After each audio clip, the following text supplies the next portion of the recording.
بہت بڑا ہوٹل بنایا گیا ہے. یہ ہوٹل ہر سال حضرت عثمان کے نام پر 50 ملین ریال کماتا ہے. 5 کروڑ ریال, جو آلموسٹ 400 کروڑ روپے بنتے ہیں, جسے پورا کا پورا غریبوں میں تقسیم کر دیا جاتا ہے. مطلب حضرت عثمان واحد صحابی ہیں جن کے نام سے آج تک اللہ کی راہ میں کروڑوں دیے جاتے ہیں. یہ کنواں خریدنے کے کچھ ہی عرصے بعد اسلام کی پہلی جنگ کا ٹائم آیا, جنگ بدر, جس میں رسول اللہ صلی اللہ علیہ وسلم مدینہ سے 313 مسلمانوں کی فوج لے کر بدر کی طرف روانہ ہوئے. لیکن مسئلہ یہ تھا کہ حضرت عثمان مسلمانوں کی اس فوج میں نہیں تھے, کیونکہ ان کی بیوی اور آپ صلی اللہ علیہ وسلم کی بیٹی رقیہ کی طبیعت بہت خراب تھی. اسی لیے آپ صلی اللہ علیہ وسلم نے حضرت عثمان کو مدینہ میں رہنے کا حکم دیا. لیکن اب جب آپ صلی اللہ علیہ وسلم اور مسلمان جنگ بدر لڑنے میں بزی تھے, وہاں ان کی بیٹی رقیہ کی طبیعت بہت خراب ہوئی اور وہ اس دنیا سے چلی گئی. جب رسول اللہ صلی اللہ علیہ وسلم جنگ بدر جیت کر واپس مدینہ پہنچے تو مسلمان بہت خوش تھے اور جنگ جیتنے کا جشن منا رہے تھے. لیکن اسی وقت آپ صلی اللہ علیہ وسلم کو ان کی بیٹی رقیہ کی موت کی خبر دی گئی, جس پر آپ صلی اللہ علیہ وسلم کو اس جیت کے دن بھی بہت دکھ ہوا. رقیہ رضی اللہ تعالی عنہا کی موت کے بعد مدینہ کے لوگوں نے دیکھا کہ حضرت عثمان بہت ہی دکھی اور پریشان رہنے لگے, اور جب ان سے پوچھا گیا تو انہوں نے بتایا کہ رقیہ کی موت کا دکھ تو مجھے ہے ہی, لیکن مجھے اس بات کا بھی غم ہے کہ ان کے جانے کے بعد میرا رشتہ رسول اللہ صلی اللہ علیہ وسلم کے ساتھ ٹوٹ چکا ہے. یہ سن کر آپ صلی اللہ علیہ وسلم نے اپنی دوسری بیٹی ام کلثوم کی شادی بھی حضرت عثمان سے کرائی, جس کے بعد حضرت عثمان کا نام ذو النورین پڑا, مطلب 2 نوروں والا. بدر کی جنگ ایسا ایک ہی ایونٹ تھا جس میں حضرت عثمان مسلمانوں کے ساتھ شامل نہیں تھے, کیونکہ بدر کے بعد حضرت عثمان اسلام کی ہر بڑی جنگ, احد اور خندق جیسی بڑی جنگوں میں شامل تھے. اور اس کے بعد آیا حضرت عثمان کی زندگی کا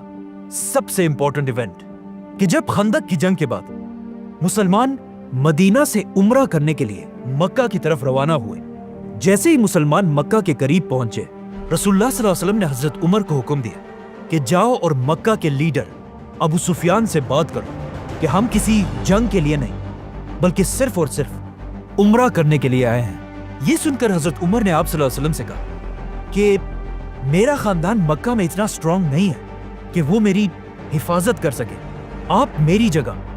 عثمان رضی اللہ تعالیٰ عنہ کو بھیجیں, کیونکہ ان کا خاندان بنو امیہ ہے جن سے اس وقت مکہ میں کوئی بھی طاقتور نہیں ہے. آپ صلی اللہ علیہ وسلم کو بھی یہ بات پسند آئی اور انہوں نے حضرت عمر کو چھوڑ کر اس اتنی امپورٹنٹ ڈیل کے لیے حضرت عثمان کو بھیجا. اب جب حضرت عثمان مکہ کی طرف چلے گئے تو لوگوں نے یہاں آپ صلی اللہ علیہ وسلم سے پوچھا کہ کیا ایسا ہو سکتا ہے حضرت عثمان سب سے پہلے جا کر کعبہ کا طواف کر کے واپس آ جائے؟ تو رسول اللہ صلی اللہ علیہ وسلم نے کہا کہ جتنا میں عثمان کو جانتا ہوں وہ مجھ سے پہلے کبھی بھی طواف نہیں کرے گا. جیسے ہی حضرت عثمان مکہ پہنچے, وہاں ایگزیکٹلی ایسا ہی ہوا. مکہ والوں نے حضرت عثمان سے کہا کہ آپ باقی مسلمانوں کو چھوڑیں, آپ بڑے خاندان سے ہیں اور خود کعبہ کا طواف کر کے واپس چلے جائیں. لیکن حضرت عثمان نے انہیں کہا کہ میں کبھی بھی آپ صلی اللہ علیہ وسلم سے پہلے طواف نہیں کروں گا. اب مکہ والے مسلمانوں کو بس تکلیف دینے کے لیے حضرت عثمان کے ساتھ اس ڈیل کو ڈیلے کرنے لگے, جس کی وجہ سے حضرت عثمان کئی دن تک مکہ میں ہی رہے. اچانک وہاں مسلمانوں کے کیمپ یہ افواہ پھیلی کہ مکہ والوں نے رسول اللہ صلی اللہ علیہ وسلم کے میسنجر عثمان کو شہید کر دیا ہے, اور یہ آپ صلی اللہ علیہ وسلم کی ایسی توہین تھی جسے ایکسپٹ کرنا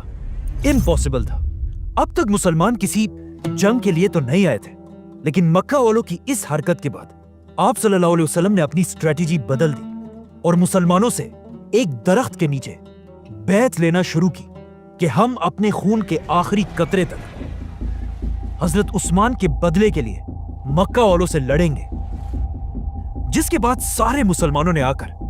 رسول اللہ صلی اللہ علیہ وسلم کے ہاتھ پر بیعت کی اور حضرت عثمان رضی اللہ تعالیٰ عنہ کی طرف سے آپ صلی اللہ علیہ وسلم نے ایک ہاتھ دوسرے ہاتھ پر رکھ کر ان کی طرف سے بھی بیعت کی۔ مطلب مسلمانوں کی پوری فوج حضرت عثمان کے لیے اپنی جان دینے کے لیے تیار تھے۔ لیکن یہ جنگ کبھی ہوئی نہیں، کیونکہ یہ ایک جھوٹی افواہ تھی اور حضرت عثمان بالکل صحیح سلامت واپس آ کر مسلمانوں کے ساتھ شامل ہوئے۔ اس بیعت کو بیعت الرضوان کہا جاتا ہے اور یہ اتنی امپورٹنٹ بیعت تھی کہ جس درخت کے نیچے مسلمانوں نے بیعت کی تھی اس درخت کا ذکر قرآن میں بھی ہوا ہے۔ اب یہاں پر ایک بہت ہی انٹرسٹنگ بات ہے کہ اس سب سے بہت سال بعد حضرت عمر کی خلافت میں جب بھی مسلمان حج کرنے آتے تھے وہ اس درخت کے پاس جا کر بھی حاضری لگاتے تھے، جو ایک ایسا کام تھا جس کا اسلام میں کوئی ذکر نہیں ہے۔ اور حضرت عمر نہیں چاہتے تھے کہ مسلمان اسلام میں نئے نئے رواج بنائیں، تو حضرت عمر نے اپنی خلافت میں حکم دیا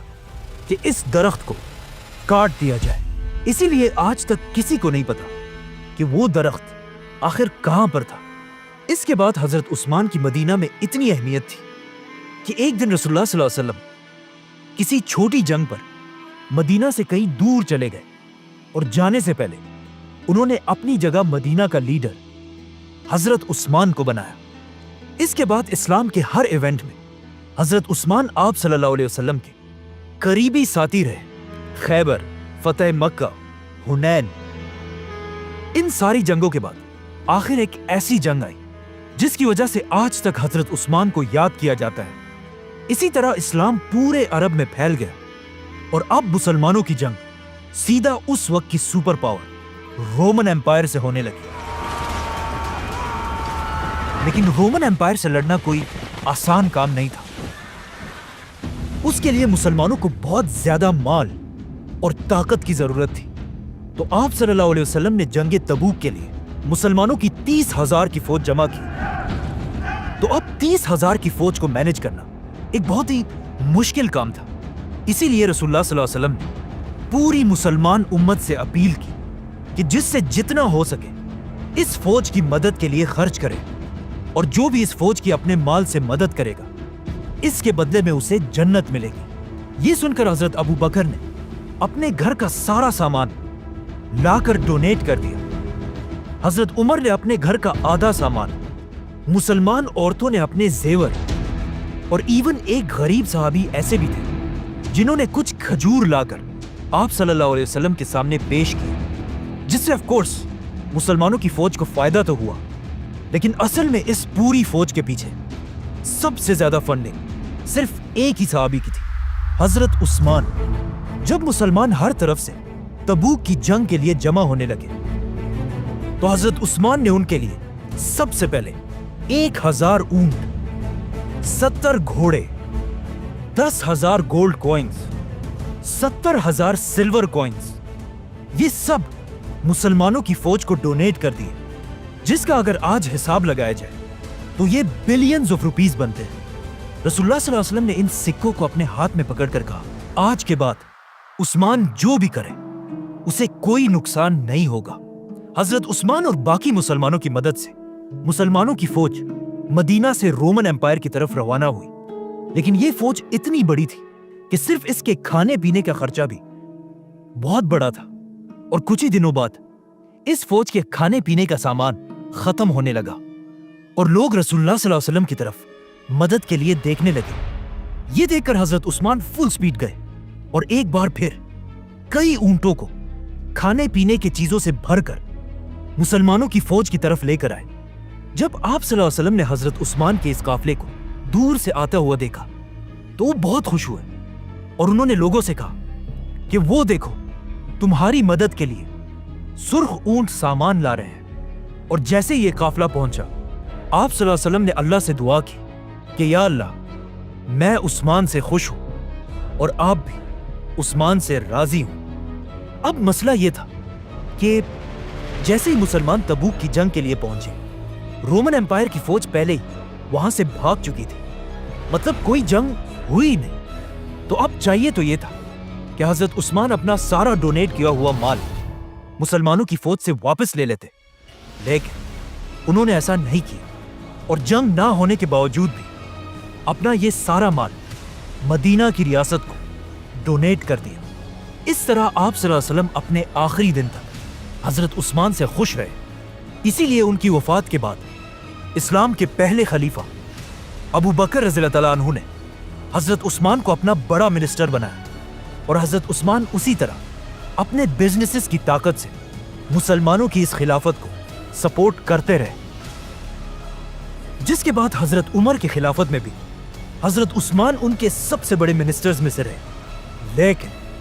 جیسے ہی حضرت عمر کی شہادت کے بعد حضرت عثمان مسلمانوں کے خلیفہ بنے، رومن اور پرشین امپائر کے بادشاہوں کو سمجھ آ گئی کہ یہی ٹائم ہے مسلمانوں کی اس خلافت کو ختم کرنے کا،